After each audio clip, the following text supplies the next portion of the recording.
సలహాదారులకేమో 680 కోట్లు, నెలకి 4 లక్షలు 5 లక్షల రూపాయలు ఒక్కొక్కరికి జీతాలు.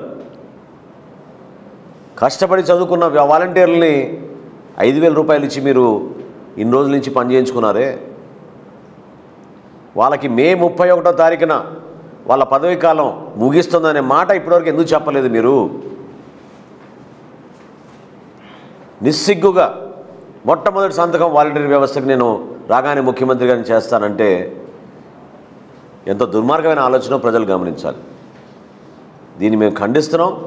వ్యవస్థని బలోపేతం చేసే విధంగా వృద్ధులకు, వికలాంగులకు, దివ్యాంగులకు అందరినీ కూడా పెన్షన్లు పంపిణీ కార్యక్రమం ఎండల తీవ్రత దృష్టిలో పెట్టుకుని ఖచ్చితంగా వాళ్ళ ఇళ్ళకే డెలివరీ అయ్యే విధంగా వ్యవస్థను ఉపయోగించి వాళ్ళ గౌరవం పెంచే విధంగా చేయాల్సిన బాధ్యత మనందరిపైన ఉంది.